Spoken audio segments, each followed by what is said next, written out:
Corpos muitos e territórios outros. Corpos muitos caminham por nossa América. Tonalidades diversas, paleta mestiça que concentra e dilui pigmentos. Formas várias que se estendem ou engrossam por distintas latitudes. Corpos como pontos de encontro da memória que percorre nossas veias, dos territórios que habitamos e de todas as que habitaram antes de nós. Corpos e territórios, geografias sexualizadas, racializadas, carne e ossos oprimidos em seus lugares de origem ou lançados na diáspora de um continente que transborda suas fronteiras. Nestas linhas, pretendemos pensar, discutir, debater coletivamente as contribuições que o conceito de interseccionalidade oferece à construção de corpo-território. Começaremos propondo uma definição conceitual, tendo como base correntes do feminismo não hegemônico. Em seguida, apresentaremos uma breve genealogia do conceito, os contextos históricos e as lutas que lhe deram origem. Em seguida, ao utilizar a interseccionalidade como ferramenta analítica, abordaremos os atravessamentos da construção corpo-território em algumas correntes do feminismo latino-americano. Por último, compartilharemos algumas reflexões sobre os desafios da interseccionalidade na e pela construção do corpo-território para pensar certos desafios da realidade latino-americana atual. Alicia Migliaro Gonzalez, Dina Mazariegos Garcia, Lorena Rodrigues Lezica, Juliana Dias Lozano e tradução de Lina P. Machado Magalhães. O texto que abre esse episódio é o capítulo 3, Interseccionalidades no Corpo-Território, deste grande livro chamado Corpos, Territórios e Feminismo, compilação latino-americana de teoria, metodologias e práticas políticas, publicado aqui no Brasil pela editora Elefante, que traz um conjunto de pesquisas e pessoas de luta que trabalham com essa questão do corpo-território de uma perspectiva de vários feminismos existentes aqui na América Latina e tenta trazer propostas e análises do que a gente vive e como a gente supera o que a gente vive, e é pra lá que a gente vai hoje.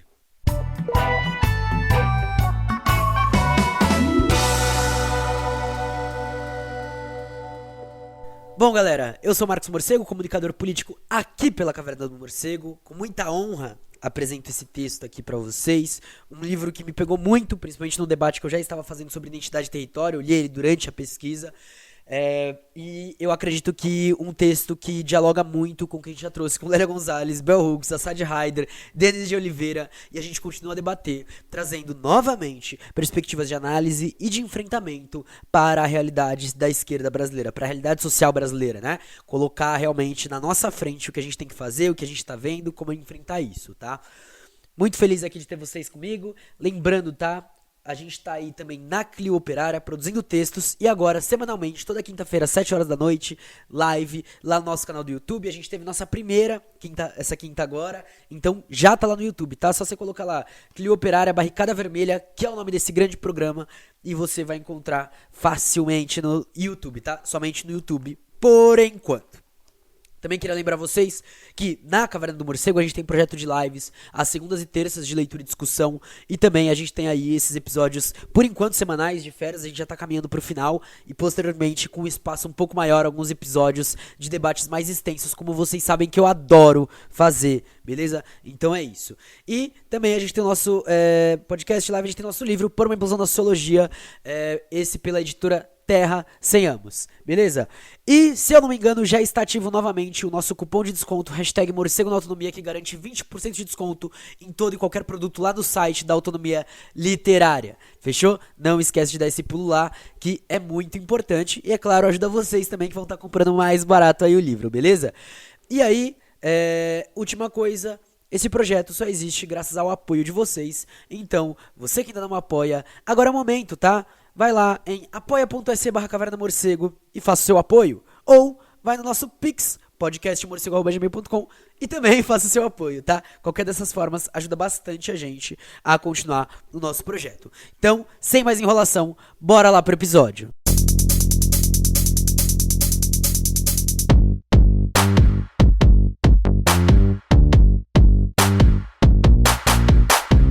Interseccionando.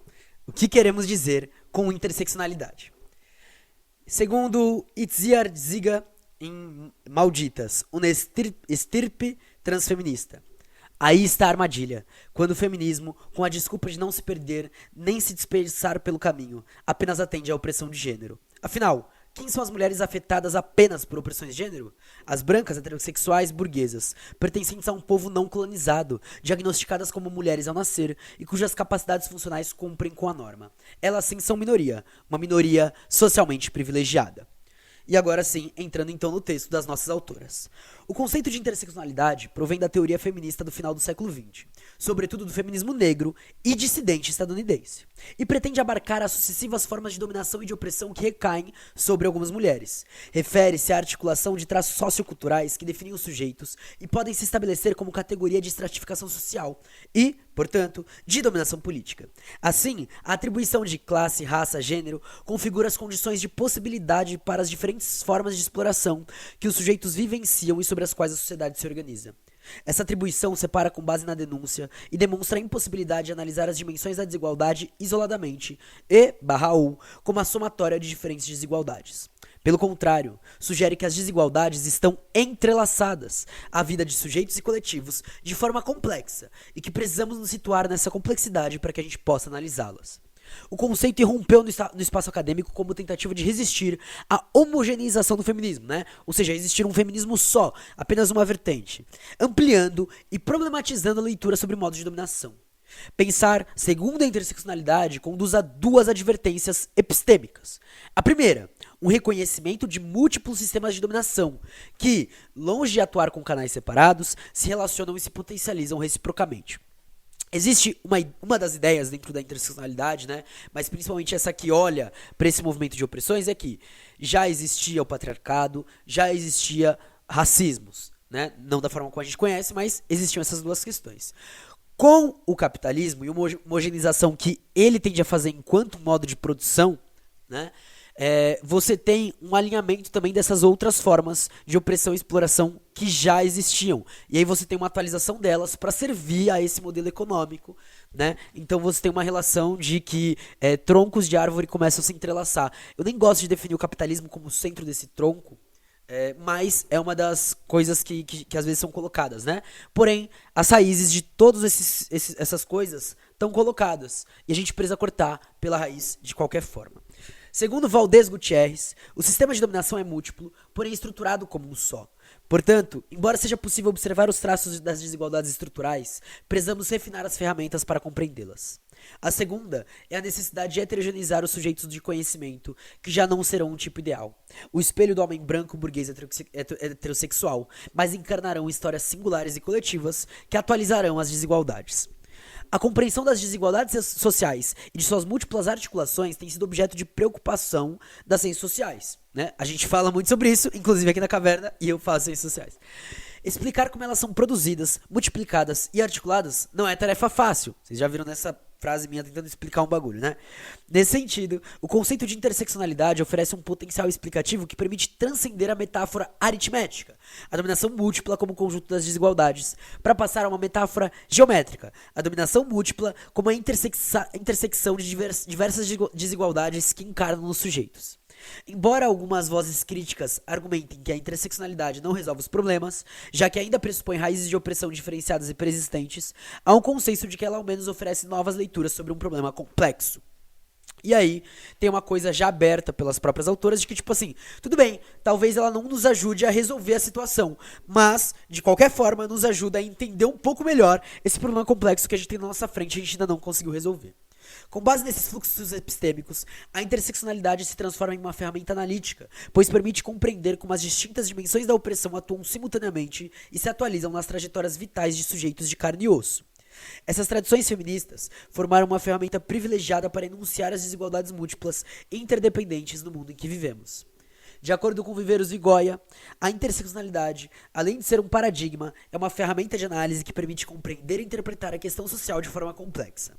Analogamente, evidencia e acentua o cruzamento, bem como a combinação das identidades de gênero, classe, raça e idade, e outras que se concretizam em ações de dominação e de opressão vivenciadas, sobretudo por mulheres e corpos feminizados. Por outro lado, a interseccionalidade também visibiliza as relações de poder e o seu impacto sobre as pessoas individuais ou coletivas, complexificando o olhar sobre a produção de desigualdades.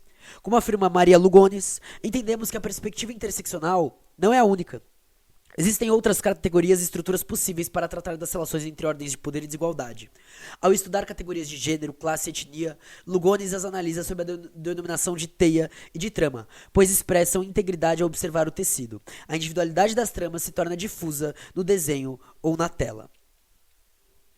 É preciso, contudo, reconhecer que o uso e a difusão de interseccionalidade vem criando espaços conceituais que facilitam a compreensão das disputas históricas sobre o controle do trabalho, do sexo, da autoridade coletiva e da intersubjetividade, ainda segundo Lugones.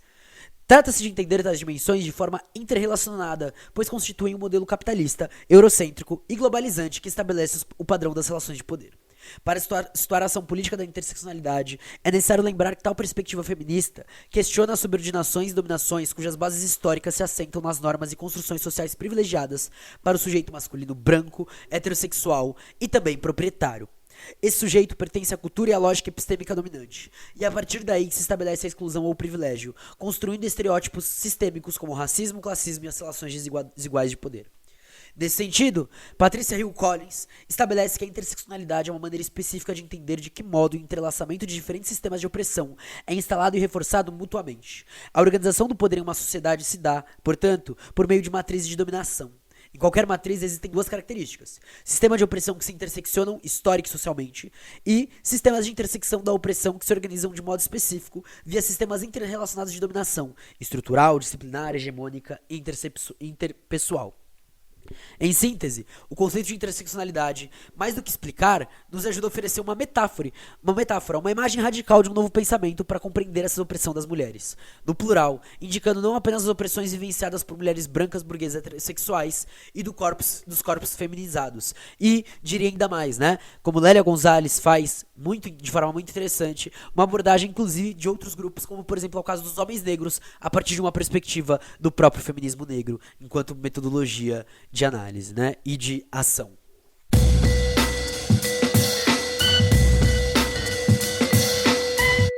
Memórias, uma breve genealogia do conceito. O conceito de interseccionalidade não tem uma certidão de nascimento como ela é estabelecida, assim como nada que a gente vai trabalhar, né? Tampouco uma origem única. Aliás, várias autoras feministas, como trazem, né, Bray Fênix, Ziga, Viveiros Vigoya, concordam que a noção de interseccionalidade é anterior à sua denominação como tal e que o seu surgimento representou uma ruptura epistêmica do interior das ciências sociais. Portanto, surge enquanto movimento e as ciências sociais traz para a universidade. Enfim, leiam por uma implosão da sociologia, ouçam o nosso episódio sobre a sociologia fora do androcentrismo e do eurocentrismo, que está bem interessante também, e além da recomendação de um livro maravilhoso da editora Funilaria. Mas é interessante observar como as ciências sociais capta isso daí e como é trazido hoje de uma forma bem dificultosa, pelo menos aqui no Brasil. Desse modo, o conceito emanou de reflexões precedentes de certas tradições feministas que versavam sobre desigualdades. E aí, segundo Lopes, né, Emma Goldman já relata em suas memórias como a necessidade da revolução a favor da emancipação operária estava intimamente vinculada com a emancipação das mulheres, uma vez que a experiência das operárias e as estruturas conformadoras da sociedade de classes não podiam ser consideradas independentes. E aí é uma anotação que, por exemplo, a Rosa Luxemburgo vai passar, a Alexandra Kollontai, a Clara Zetkin, a gente vai ter um número enorme de militantes importantíssimas para todo o desenvolvimento de tradição rebelde, que já traziam isso e já observavam isso, né? No entanto, e hoje a esquerda se recusa a olhar para isso, é fogo, né? No entanto, é comum considerar a década de 70 e o feminismo negro estadunidense como marcos fundadores do conceito. As afro-estadunidenses criticavam o feminismo branco, pois consideravam que respondia unicamente às necessidades de determinadas mulheres, desconsiderando outras realidades e culturas diferentes das ocidentais. Ao mesmo tempo, as feministas socialistas, principalmente as italianas, estavam visibilizando conexões entre racismo, sexismo e privilégio de classe em seus estudos sobre mulheres e trabalho, os quais utilizavam as ferramentas teóricas do marxismo de forma adequada para lutar contra o racismo e colonialismo. Isso também vai acontecer dentro da teoria crítica, né? Por exemplo, com a Roswitha Scholz, é um dos exemplos sobre isso. O conceito foi formulado em 1989 por Kimberlé Crenshaw, advogada de origem afro-estadunidense, no contexto de uma disputa legal em defesa de trabalhadoras negras. A interseccionalidade foi proposta como uma referência empírica, fortemente apoiada na tradição do feminismo negro, com uma evidente vinculação com o Manifesto Feminista Negro do Combahee River Collective, de 77. Pra quem ouviu o episódio do Assad Haider, sabe que o CRC, né, ele vai ser, que aqui é traduzido, se não me engano, como CCR, né, ele vai ser muito utilizado pela gente pra trabalhar com esse ponto, né. Foi enunciado no contexto da defesa de um caso paradigmático, em que o tribunal responsável por julgar a causa de um grupo de trabalhadoras que tinham sido demitidas pela General Motors Assembly Division, a divisão de montagem da General Motors, em 76, no Missouri, negou-lhes a indenização. Nessa oportunidade, o júri se recusou a reconhecer a discriminação de sexo e de raça de forma simultânea, alegando que, em concordância com as leis vigentes dos Estados Unidos, as demandas de discriminação só poderiam ser apresentadas por sexo ou por raça, mas não podia acontecer enquanto os dois. Então reparem, olha a coisa interessante, tá? Que o conceito de interseccionalidade enquanto interseccionalidade já existia. E ele se torna esse conceito a partir de um debate num marco mais legal da coisa e também vai ser academicamente usado a partir daí. Portanto, existe de certa forma uma diferença entre pensar ele na luta e pensar ele num debate legal. Isso é uma coisa interessante que talvez não pareça tão clara, mas na própria prática social isso se observa. E esse é um ponto que eu sempre tento trazer, né? De uma diferenciação daquilo que é utilizado de forma intelectual e apenas intelectual, e aquilo que é utilizado na luta e por causa da luta se torna algo intelectual, e de um intelectualismo que não é intelectualismo academicista, embora possa ser acadêmico, né? Mas intelectualismo que vem com parte do próprio movimento, e isso se volta para o movimento novamente. Crenshaw, então, deu evidências empíricas de que as mulheres que defendia se encontravam em uma espécie de encruzilhada, imagem que ela utiliza para propor o conceito de interseccionalidade. Em sua defesa, argumenta que certas desigualdades não podem ser identificadas como simples somatória. Ao contrário, interseccionam-se, consubstancialmente de forma pessoal-social e evidenciam relações de poder existentes na sociedade. Crenshaw parte da premissa de que o gênero, a classe, a raça e outras categorias sociais não são naturais, e sim construídas socialmente de forma interrelacionada, para incluir ou excluir individual ou coletivamente. Anos depois, surpreendida pela difusão do conceito, ela se dedicou a teorizá-lo. No texto Mapeando as Margens, Crenshaw, a autora propõe uma análise sistemática da interseccionalidade em dois âmbitos. Estrutural, onde raça, gênero e classe são estruturas de poder interrelacionadas que determinam a vida dos sujeitos, e outro político, que é sobre o conflito gerado pela interligação dessas dimensões nas agendas políticas estatais e dos movimentos sociais. Então reparem, né, ainda mais nesse grande debate que está tendo sobre branquitude, sobre identitarismo, que a questão não é pegar uma coisa e trazer ela como, essa daqui é a coisa, esse daqui é o ponto. Mas é realmente relacionar, assim como nossa vida, que na nossa vida ela não é uma linha só, né? O capitalismo, ele faz questão de que não seja uma linha só. Ele vai criar várias formas de oprimir, explorar, dominar. E observar para isso pode mudar nossas práticas, inclusive enquanto movimentos sociais, agendas políticas, de políticas públicas, mas também projetos políticos de instrumentos de organização política revolucionários, né? E aí a interseccionalidade emerge para nomear o que é evidente e também para demonstrar a restrição das tradições sociais e políticas que servem de base para a ideia de dominação. Entretanto, como a gente menciona, o conceito não tem uma data de nascimento nem uma data de filiação precisa. Propor essa especificação significa silenciar as vozes que, em diversas temporalidades e geografias, tentaram nomear as dominações. Nesse sentido, Viveiros Vigoya reconhece que a perspectiva interseccional tem antecedentes históricos, que datam de 2 séculos atrás, e menciona várias personalidades, como é o caso de Olympe de Gouges, uma ativista pelos direitos das mulheres durante a Revolução Francesa, autora da Declaração dos Direitos das Mulheres e das Cidadãs, uma versão feminista da Declaração do Direito do Homem e do Cidadão. Olha aí, ó. E é um material que eu não sabia que existia até eu ler, por exemplo, esse texto, muito importante, que fez uma comparação entre a dominação colonial e a dominação patriarcal, que é outra coisa que a gente tenta trazer aqui na Caverna do Morcego. Também menciona Sojourner Truth, que é trazida muito forte pela Angela Davis, em seu paradigmático discurso de 1851. E Eu Não Sou Uma Mulher, que fez uma analogia entre as mulheres e os escravizados. Certas autoras latino-americanas, como Marta Zapata Galindo e Maria Lugones, não acreditam que a interseccionalidade represente novas contribuições para a realidade da região. Outras, como Viveiros Vigoya, defendem que o chamado feminismo dissidente, de mulheres negras, povos tradicionais, lésbicas e trans, teve início na América Latina na década de 80. Esse debate começou a criticar o feminismo e sua desconsideração das feminilidades não hegemônicas. Menciona-se particularmente o caso da peruana Clorinda Mato de Turner, cujo livro Aves Sem Nido, Ave Sem Ninho, destaca a vulnerabilidade étnico-racial e de gênero a que as mulheres indígenas da época colonial estavam sujeitas. A relevância política e epistemológica do conceito de interseccionalidade resulta da vinculação com a perspectiva decolonial, segundo a qual o sujeito colonial deve ser abordado necessariamente em sua heterogeneidade. A gente parte da padronização, da ocidentalização, do eurocentrismo, do androcentrismo, da branquitude, para tratar de uma forma mais heterogênea os nossos próprios seres, né? A ponto de que a própria identidade se perde enquanto uma identidade individual de tão complexa que ela é, mas se torna uma identidade coletiva no sentido do que a gente quer construir, né? Enfim, isso é uma análise interessante que a gente está trazendo em paralelo com esses debates. Em uma análise mais recente sobre a teoria interseccional, Elsa Dorlin argumenta que o conceito propôs duas vias para abordar a dominação. Por um lado, uma abordagem analítica, segundo a qual toda dominação expressa em si mesma a interseccionalidade, pois não é possível isolar as dimensões de raça, gênero, classe, posicionamento que muitas vezes transformou a própria noção de interseccionalidade em redundância. Por outro lado, uma abordagem fenomenológica, segundo a qual a interseccionalidade se estabelece com base na experiência dos sujeitos ao encarnar as categorias de raça, classe e gênero, mas não as categorias sociais em si mesma.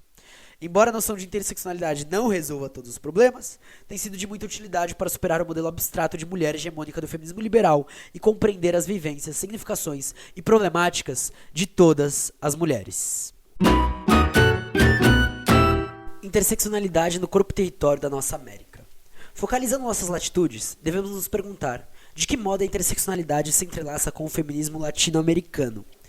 Aura Cumes, pesquisadora maia Cactiquel, escreve sobre a complexidade da luta das mulheres indígenas na Guatemala. Inspirada pela feminista estadunidense Bell Hooks, dedica-se a compreender como as mulheres indígenas vivenciam o entrecruzamento de opressões e a exigência dos movimentos indígena e feminista para que adotem determinada posição. Reparem que aqui é uma coisa interessante, né? Que alguém de lá falando sobre isso, mas novamente, o diálogo com Bell Hooks, que é um diálogo que eu tento trazer aqui na própria Caverna do Morcego, né? Eu acho que esse é o grande ponto. Com base nessa premissa, elabora uma crítica ao reducionismo das visões analítico-políticas dos distintos movimentos que se limitam a um único eixo, seja ele de gênero, seja ele de etnia barra, seja ele de classe social, assim como a gente vai linkar com a questão ambiental, assim como a gente vai linkar com a questão social, política, econômica e por aí vai. Propõe também analisar o racismo, o patriarcado e o classismo como sistemas de dominação que não só não funcionam de maneira separada, como também operam de maneira interrelacionada e diferenciada entre homens e mulheres. Vocês lembram daquela frase do Malcolm X, né, gente? Não há capitalismo sem racismo. É isso. Com a intenção de desafiar tanto o movimento indígena como o movimento feminista, a autora argumenta que, assim como devemos questionar as reivindicações étnicas pretensamente neutras com relação ao gênero na medida em que se baseiam em relações de poder, também devemos considerar as vozes das mulheres, no plural, em sua diversidade. Assim, a autora questiona o repúdio às reivindicações essencialistas das mulheres indígenas, praticado pelo feminismo etnocêntrico hegemônico, considerando-o categoricamente equivocado. Em contrapartida, convida o feminismo hegemônico a questionar a imagem dessas mulheres como vítimas passivas dos homens indígenas, como um exercício sem a intenção de ocultar a existência de relações de poder, de dominação, mas para visibilizar as lutas criativas das próprias mulheres indígenas.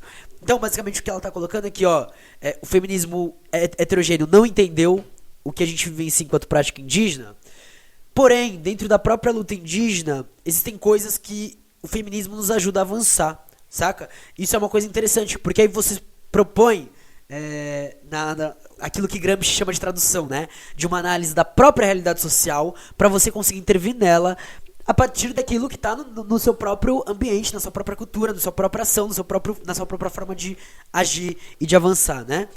Ela também debate com o movimento indígena guatemalteco, criticando o essencialismo indígena que justifica o machismo e o sexismo como produtos exclusivos da colônia, que é outro ponto interessante que o movimento indígena tem avançado bastante. Embora o essencialismo seja uma estratégia de luta crucial em uma sociedade profundamente racista, a cultura não pode continuar sendo mais importante do que as próprias mulheres. Deve-se revelar de que modo a cultura é vivida e sob quais condições de poder. E é por isso que quando a gente pensa, inclusive na formação de identidade, ou seja, na formação de uma própria cultura, ela parte da nossa própria ação. Ela não pode partir de uma ideia, de uma abstração daquilo que deve ser, mas deve partir da própria prática nossa de mudar aquilo que está posto. A autora resgata e ressignifica os princípios de complementariedade, dualidade, diferença e identidade, que é presente nos movimentos indígenas guatemaltecos e na cosmovisão maia. Procura se distanciar dos discursos que negam a existência de relações de dominação entre mulheres e homens e reafirma a necessidade de reivindicar os conceitos de complementariedade e dualidade, compreendendo como funcionam em um diálogo com a realidade com proposições políticas que não negligenciam o questionamento das relações de opressão existentes. Propõe ressignificar a diferença dialogando com outros feminismos não hegemônicos, reconhecendo a dificuldade do vínculo de algumas mulheres indígenas com o feminismo, de modo a evidenciar que a diferença reivindicada não é a que justifica um tratamento desigual, mas é a que busca processos libertadores, que não é construída em hierarquia, e sim em horizontalidade, que não se impõe, mas é reivindicada pelas sujeitas em um contexto complexo e crítico. Em situações de dominação, a diferença se construiu como um mecanismo de práticas excludentes e discriminatórias. Mas, nas lutas pela justiça, a diferença é construída como uma afirmação da diversidade. E essa é uma frase muito importante, tá? Cummings encontra uma ponte entre o feminismo da diferença, por meio do qual se aborda a diversidade, e o feminismo decolonial, cuja reivindicação é o entendimento de que a fundação das sociedades coloniais teve como base o tratamento desigual entre indígenas e não indígenas, mas também entre mulheres e homens. Complexifica a luta das mulheres indígenas, uma vez que são questionadas pelos movimentos indígenas, pelo multiculturalismo e pelo próprio movimento de mulheres feministas. Quando lutam como mulheres, são deslegitimadas pelo movimento indígena, acusadas de divisionistas, de traidoras, que colocam em perigo o tecido social comunitário e que podem prejudicar a autonomia das organizações ou ocidentalizá-las, sobretudo se adotam um discurso feminista. São também questionadas por adotarem reivindicações étnicas, acusadas de indecisão e de não priorizar a luta das mulheres. A autora denuncia, assim, que algumas feministas reproduzem práticas racistas, fazem uso de seu privilégio e veem o multiculturalismo como uma distração para a luta universal das mulheres, postura que repercute as acusações da esquerda de que as lutas indígenas e das mulheres dividem o movimento. Exatamente aquilo que a gente vivencia hoje. Por isso esse texto é tão crucial, por isso eu escolhi esse capítulo dentre vários que a gente poderia ter trazido. Finalmente, Cummings critica a imagem das mulheres aprisionadas em lutas étnicas, incapazes de questionar o poder masculino de seus povos, assim como a ausência de discussão sobre a dominação existente entre as próprias mulheres. E aí diz ela: o racismo das mulheres brancas e mestiças pesa tanto quanto o patriarcado dos homens brancos mestiços e indígenas. Na América Latina, em grande medida, as mulheres brancas tiveram para com as mulheres indígenas e afrodescendentes uma relação de patroa/empregada, proprietária/escrava ou senhora/mucama. A história nos tornou desiguais, e seria muito infeliz esconder essas assimetrias sob um argumento equivocado da universalidade de uma forma de ser mulher, levantando uma única bandeira de libertação. Do movimento de mulheres negras se visualiza como, por meio das articulações das variáveis de raça, classe e gênero, bandeiras de lutas historicamente levantadas pelos movimentos negros e mulheres no Brasil, as reivindicações feministas vão sendo enegrecidas enquanto as propostas e reivindicações do movimento negro vão sendo feminizadas. Uma das portas-vozes do movimento de mulheres negras, a feminista afro-brasileira Sueli Carneiro, um grande beijo, um grande abraço para Sueli Carneiro, para o Instituto Sueli Carneiro, une-se às reivindicações das mulheres indígenas ao questionar o feminismo hegemônico brasileiro de viés eurocêntrico, que omitiu a centralidade da raça nas hierarquias de gênero. Ela também questiona a experiência histórica diferenciada das mulheres negras em relação aos efeitos de opressão qualitativamente diferentes dos que atingem as mulheres brancas, além das histórias de resistência e luta nas quais as mulheres negras foram protagonistas. As duras condições históricas que coisificaram os negros em geral, e as mulheres negras em particular, moldam uma história latino-americana marcada pela apropriação sexual do corpo das mulheres negras e indígenas pelos senhores brancos. Violência sexual colonial que constitui a base do sistema hierárquico de raça e gênero vigente na sociedade atual. Carneiro interpela, assim, o movimento feminista institucionalizado, reivindicando a diferença da opressão patriarcal vivenciada pelo corpo das mulheres racializadas. Ela citou a condição específica da mulher negra, questionando o mito da fragilidade feminina compreendido pelo feminismo hegemônico com base nas opressões dos homens sobre as mulheres. E aí diz, então, Sueli Carneiro: quando falamos do mito da fragilidade feminina que justificou historicamente a proteção paternalista dos homens sobre as mulheres, de que mulheres estamos falando? Nós, mulheres negras, fazemos parte de um contingente de mulheres, provavelmente majoritário, que nunca reconheceram em si mesmas esse mito, porque nunca fomos tratadas como frágeis. Fazemos parte de um contingente de mulheres que trabalham durante séculos como escravos nas lavouras ou nas ruas, como vendedoras, quituteiras, prostitutas. Mulheres que não entenderam nada quando as feministas disseram que as mulheres deveriam ganhar as ruas e trabalhar. Fazemos parte de um contingente de mulheres com identidade de objeto. Ontem, a serviço das frágeis sinhazinhas e dos senhores de engenho tarados. Hoje, empregadas domésticas de mulheres liberadas e dondocas, ou de mulatas tipo exportação. Quando falamos em romper com o mito da rainha do lar, da musa idolatrada dos poetas, de que mulheres estamos falando? As mulheres negras fazem parte de um contingente de mulheres que não são rainhas de nada, que são retratadas como antimusas da sociedade brasileira, porque o modelo estético da mulher é a mulher branca. Quando falamos em garantir as mesmas oportunidades para homens e mulheres no mercado de trabalho, estamos garantindo emprego para que tipo de mulher? Fazemos parte de um contingente de mulheres para as quais os anúncios de emprego destacam a frase: exige-se boa aparência. Algo similar aconteceu com a rica tradição do movimento anarquista do Rio da Prata dos finais do século XIX e no começo do século XX. Não com base na dimensão étnico-racial, mas na dimensão de classe. Laura Fernandes Cordeiro escreve sobre o cruzamento entre o pensamento libertário e a crítica às desigualdades de gênero. O anarquismo operário rioplatense foi uma corrente mestiça que se nutriu do ideal libertário, trazido por operários imigrantes europeus, reconfigurado nos limites e possibilidades latino-americanos.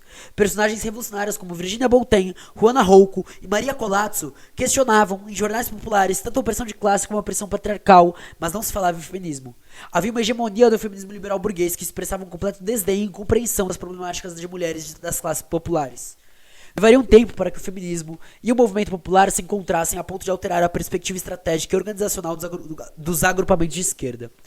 A propósito desse encontro, destacamos o estudo sobre o feminismo no movimento piqueteiro argentino no final dos anos 90 e início dos anos 2000, no qual a multiplicidade de desigualdades se tornou condição necessária para pensar a emergência das mulheres piqueteiras. Piquete, né? Do lado de você fechar um prédio, colocar as cadeiras lá, não sei o que, as mesas e não deixar ninguém entrar nem sair. Como sujeitas políticas.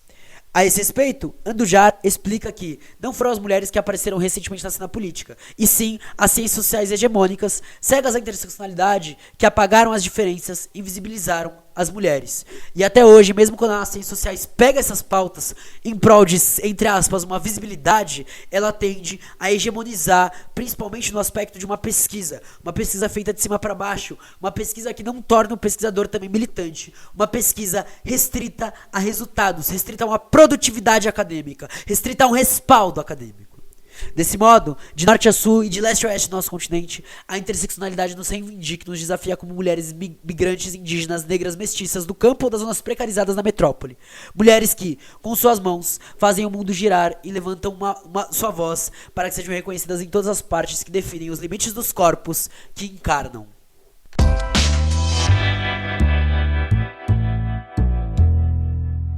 Reflexões finais, diálogos com base e por meio da interseccionalidade. Conforme mencionado, o conceito focaliza de que modo as formas de dominação se cruzam e se entrelaçam, como as fibras de um tear que opera estrutural e historicamente em determinado tempo e espaço.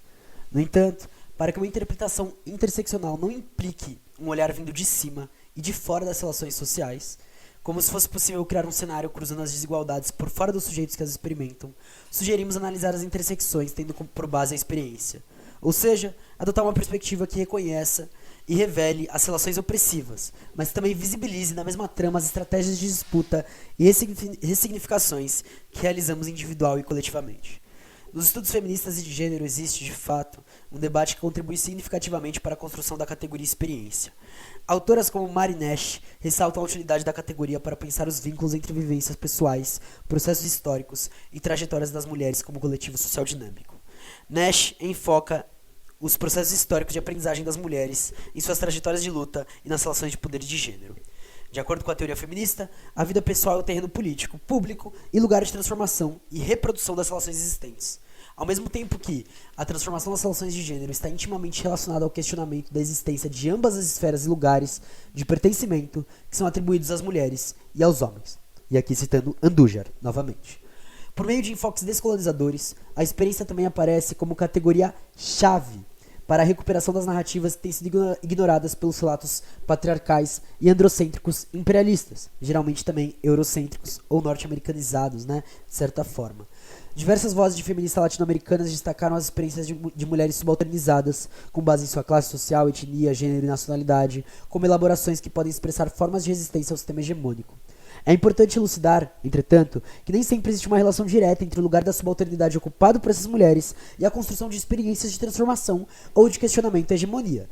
Fazer parte desses grupos subalternizados não quer dizer necessariamente um anticapitalismo, por exemplo, ou até um socialismo, ou até qualquer perspectiva de transformação contra-hegemônica. Da mesma forma, essa experiência não é em si mesma transparente para aqueles que pesquisam, enquanto o material complexo que é, habilita camadas ou níveis de leitura que permitem interpretá-la como forma de continuidade e de impugnação das lógicas dominantes. Consideramos que a abordagem da experiência pode nos aproximar da compreensão da dimensão cabal da interseccionalidade. Finalmente, analisar o mundo pela perspectiva interseccional é uma tentativa de resgatar o que ficou oculto na experiência de vida das mulheres. É um convite à desconfiança. Como diz Scott, e aqui é a Joy Scott, famosíssima para quem é da antropologia, acho que a única alternativa é a recusa de se opor à igualdade e diferença, é insistir continuamente nas diferenças, como condição das identidades individuais e coletivas, como desafio constante à rigidez dessas identidades, da história como ilustração repetida do jogo das diferenças, como autêntico significado da própria igualdade. Essa advertência nos coloca no caminho para compreender a intersecção das desigualdades em relação à experiência da vida dos sujeitos. É importante mencionar que as categorias apresentadas como naturais e transparentes estão longe de sê-lo. Pelo contrário, são construções sócio-históricas, modelos que permitem compreender a dinâmica e, portanto, são abstrações que dificilmente se manifestam de forma pura, o que eu disse aqui na parte anterior. Assim, pensamos na interseccionalidade como uma categoria de análise entrelaçada com as trajetórias vitais. Compartilhamos aqui o caráter disruptivo que Scott atribuía a gênero como categoria, principalmente pela possibilidade de problematizar perguntas aparentemente simples. O que é ser mulher? O que é ser homem não hegemônico? O que é ser trans, trava, bicha, dissidente? O que é trabalhar dentro e fora de casa? O que é cuidar de filhos e de idosos? O que é se organizar e participar politicamente? O que é defender um território ou denunciar os danos ambientais? Quando se compreende que ser mulher não é ser apenas uma coisa, ou a somatória de algumas coisas, mas ser em um tempo sócio-histórico, relações materiais de existência, talvez as perguntas devessem se concentrar no como. Considerar a interseccionalidade como categoria de análise oferece novos caminhos à problemática levantada, direcionando o olhar às experiências dessas mulheres, a exemplo de como transitam por diferentes papéis, espaços e identidades, que são encarnados indivisivelmente em suas próprias histórias de vida. Pensamos na possibilidade de problematizar algumas perguntas. O que é e como é ser mulher? Como lutam e por que lutam essas mulheres? Elas consideram ecologistas, sindicalistas, feministas? Todas elas, algumas ou nenhuma? Como entendem e significam suas histórias de vida? Nós, mulheres, emergimos como sujeitas sociais para evidenciar os limites das construções hegemônicas. Mas a resistência vem de várias frentes. E também emergimos na história para questionar as próprias noções totalizantes de mulher com M maiúsculo. Que, tal como argumenta a feminista basca Itziar Ziga, criticando o feminismo liberal, não existe senão a imagem e a semelhança da mulher branca, burguesa e heterossexual. Visualizar e sustentar uma interpretação que evidencia a multiplicidade de formas de dominação que pairam sobre os sujeitos é uma urgência dos tempos atuais. A interseccionalidade permite olhar criticamente para o que a ciência disse e, principalmente, para o que não disse. Possibilita, ademais, resgatar a categoria mulher do espartilho liberal, que só reconhece certas mulheres, e ampliá-la a todas aquelas outras que, eventualmente, podem incomodar. Pensar, ler, pesquisar, intervir, escrever por meio da interseccionalidade e da epistemologia feminista, aguça o ouvido, o tato e o olhar para compreender vivências, significações, experiências.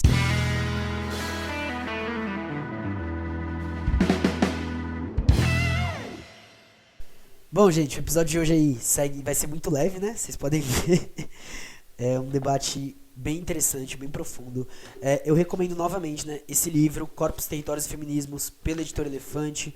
Ele é dividido em 19 partes que começam com perspectivas políticos teóricas, passam para propostas e aplicações metodológicas e se encerram com diálogos. Eu li o capítulo 3 da primeira parte, então assim, tem tanto coisa antes, muito interessante, como coisa depois.